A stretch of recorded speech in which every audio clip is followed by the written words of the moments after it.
Assalamualaikum warahmatullahi wabarakatuh. Nama saya Rivaldi Panji Pratama, stambuk F55117042. Akan menjelaskan desain solid dan tipe desain pattern. Untuk tugas Application Programming Interface API di kelas A. Yang pertama kita bahas itu solid. Solid pertama kali dicetuskan pada tahun 1995 oleh Robert C. Martin atau yang biasa dikenal dengan Uncle Bob. Nah, tujuan awal dibuatnya solid ini untuk membuat kode agar lebih adaptif. Artinya dapat diubah sesuai mengikuti tren yang ada dan solid ini menjadikan kode atau aplikasi mudah untuk di-maintenance. Nah, prinsip solid ini terdiri dari 5 prinsip. Sesuai dengan namanya, yang pertama itu S, Single Responsibility Principle. Yang kedua itu O, Open or Close Principle. Yang ketiga L, Scope Substitution Principle, Interface Segregation Principle, dan Dependency Inversion Principle. Oke, yang pertama itu kita bahas Single Responsibility Principle. Nah, seperti namanya, prinsip ini mengharuskan sebuah kelas hanya memiliki satu tugas atau satu tanggung jawab. Sehingga kode kelas ini anti multitasking. Seperti contohnya ini. Ini sebelah kiri ini yaitu kelas yang belum mengimplementasikan single responsibility. Yang mana pada kelas mobil ini terdapat banyak fungsi dan ada satu fungsi yang termasuk membuat eksekusi sistem kerjanya itu masih bisa dipisah atau masih bisa dibuat kelas baru. Nah, pada yang sebelah kanan ini sudah menganut prinsip single responsibility, yaitu kita membuat kelas baru untuk function save pada bukunya. Oke. Yang kedua itu open or close principle. Maksud dari prinsip ini, misalkan ada tim programmer yang saling bekerja sama untuk mengerjakan sebuah aplikasi. Apabila menggunakan prinsip ini, maka anggota-anggota tim developer itu, misalnya anggota tim A, dapat menambah fitur baru atau mengextend kode yang sudah ada tanpa harus membuatnya dari awal lagi. Maksudnya itu seperti ini. Ibarat ada sebuah kelas ya namanya warung sari laut. Di sini ada sebuah if yang menunjukkan ada sebuah if ini untuk sajikan makanan. Apabila kita ingin menambahkan menu baru, tentu saja kita harus membuat if lagi yang baru. Dan ini sangat tidak efektif.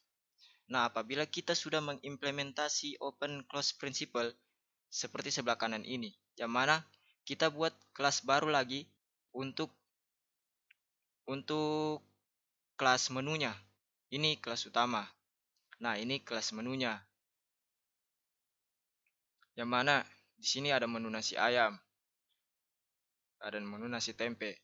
Jadi kita sudah tidak pakai if else lagi. Kalau menggunakan if else ini eksekusi codingnya begitu lama. Jadi misalnya kalau kita mau menambahkan menu baru, cukup tambahkan kelas baru saja. Yang ketiga, Liskov Substitution Principle. Nah, prinsip dari Liskov Substitution Principle ini yaitu sebuah kelas induk harus bisa atau harus dapat dengan mudah digantikan dengan kelas turunannya tanpa merusak kode inti atau keseluruhan dari aplikasi. Misalnya ini. Ini yang sudah mengimplementasi prinsip Liskov substitution ini. Yang mana ada sebuah kelas. Pada kelas ini, kita mengetahui bahwa terdapat sebuah kelas mobil Toyota. Kelas ini merupakan kelas induk. Yang ini merupakan kelas induk. Nah, yang kelas Avanza dan kelas Alphard ini merupakan kelas turunannya.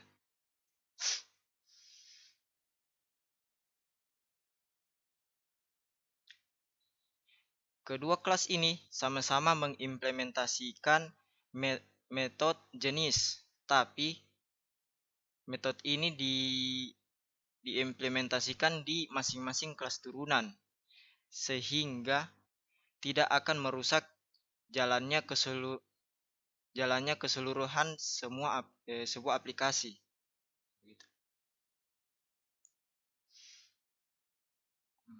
Yang keempat, interface segregation principle.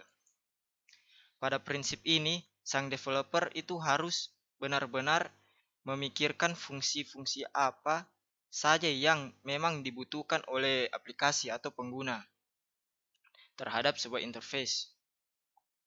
Sehingga proses eksekusi itu tidak tumpang tindih. Maksudnya itu begini.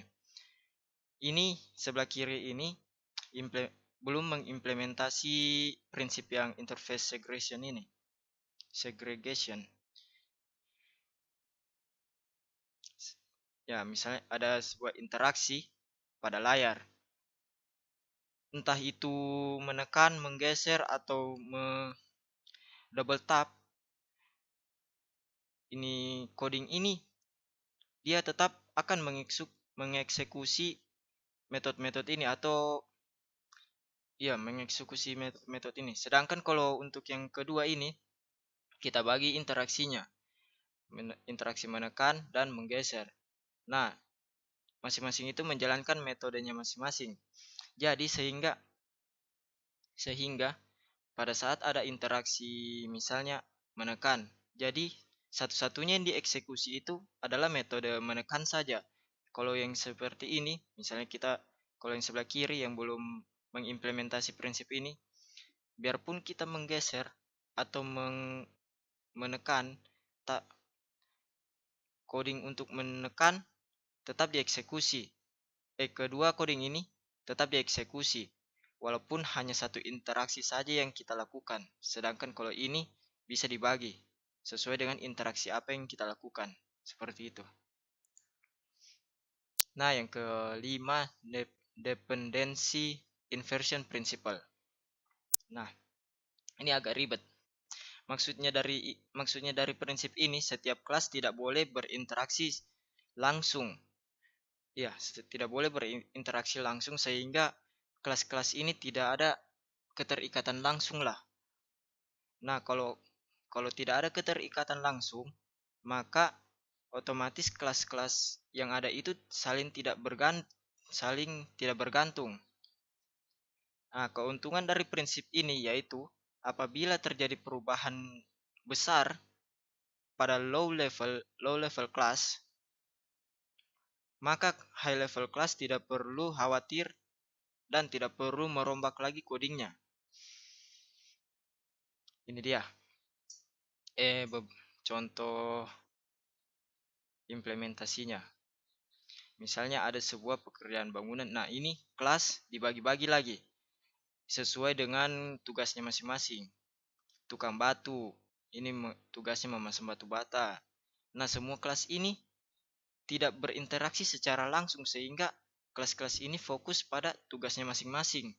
Seperti itu. Oke.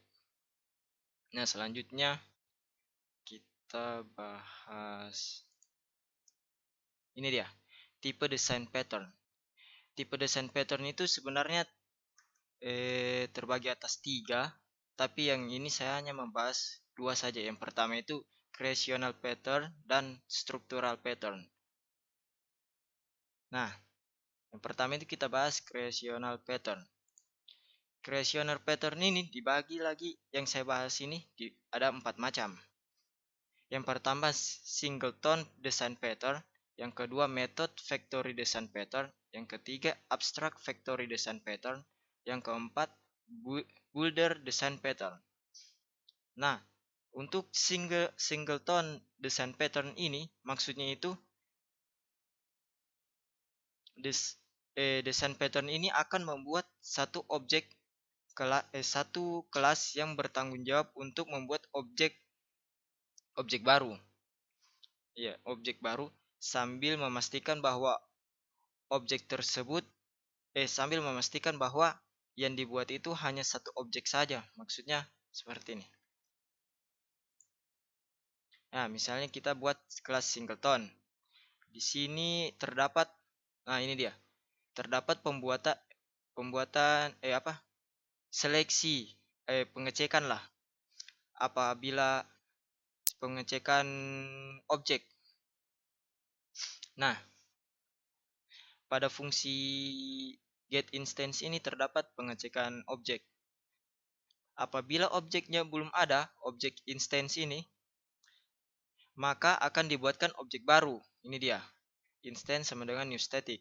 Tapi apabila objek itu sudah ada, maka objek itulah yang akan dipakai. Begitu. Jadi sehingga tidak ada double pembuatan objek atau ya, tidak ada pembuatan objek lebih dari satu. Oke. Selanjutnya itu method factory design pattern.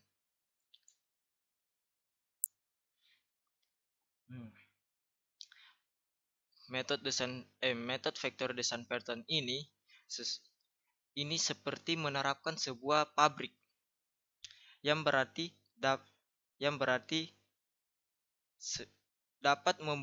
coding ini dapat membuat sebuah produk jadi. Sebuah produk jadi atau dalam hal ini objek mirip-mirip dengan singleton. Dalam hal ini objek yang bersifat dinamis. Sehingga objek tersebut dapat menyesuaikan sehingga kita dapat menyesuaikan dengan kebutuhan kita saat mengimplementasikan coding ini.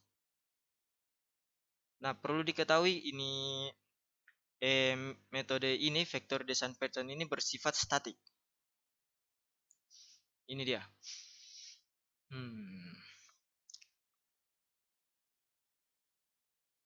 Kita langsung ke intinya saja. Ini dia. Ini inti kelasnya, kelas factory.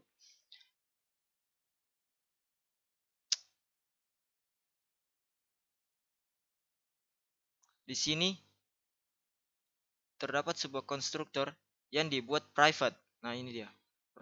Dibuat private agar kelas tidak bisa diinisialisasi. Nah, langsung ke sini saja. Sehingga mengapa kita menggunakan factory ini? Agar aplikasi akan menginisialisasi tipe mobil berdasarkan inputan yang kita masukkan di aplikasi di interface atau di aplikasinya yang kita masukkan. Apabila kita memasukkan objek A atau mobil A, maka objek factory get class 1 ini yang dieksekusi dan menampilkan stringnya. Seperti itu kurang lebih. Yang ketiga, abstract factory design pattern. Nah, abstract factory design pattern ini sebenarnya mirip-mirip dengan metode factory design pattern, tapi memiliki perbedaan, yaitu saat penciptaan objek dilakukan secara adaptif sehingga suatu objek sehingga suatu objek tidak harus selalu sama dan tidak harus kita ubah codingnya secara langsung.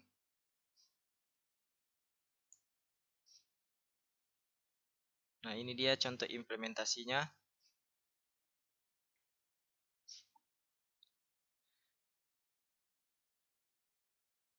Di sini tinggal kita memanggil kelas-kelasnya saja sesuai dengan metodenya.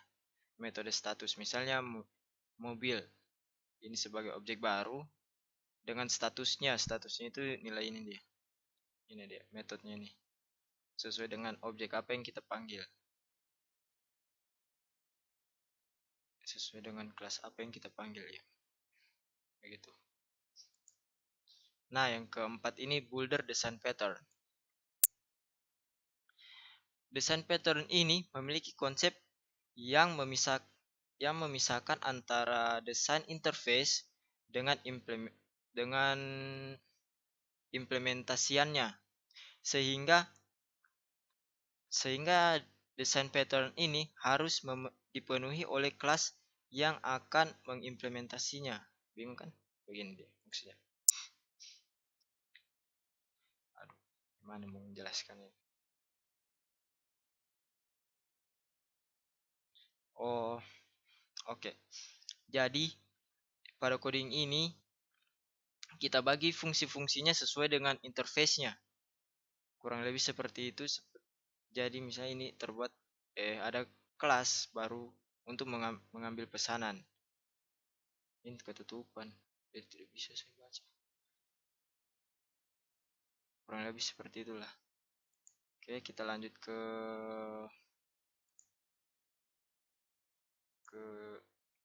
yang baru lagi. Yang ini, pembahasan kedua yaitu structural pattern. Structural pattern ini dibagi menjadi sebenarnya ada banyak juga, tapi yang saya bahas tiga jenis. Yang pertama, bridge design pattern. Design pattern ini memiliki konsep memisahkan antara salah. Yang Boulder design pattern ini itu membuat sistem yang kompleks iya betul. Membuat sistem yang kompleks tapi pengguna aplikasi itu tidak perlu tahu seberapa detail proses proses pembuatan misalnya pembuatan objek itu.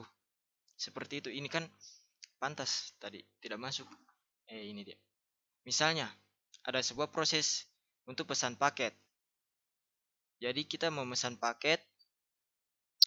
Jadi terus kita membuat prosedur baru sesuai dengan paketan tersebut. Nah, terus prosedur prosedur selanjutnya itu membuat pesanan mana ya membuat. Nah, ini dia. Ini proses yang panjang ini tidak perlu pengguna tahu. Jadi yang tampil itu cukup pesanan apa yang dipilih. Seperti itulah. Maaf sebelumnya. Oke. Nah, yang selanjutnya itu structural pattern. Yang pertama, bridge design pattern. Nah, ini dia yang maksudnya yang membagi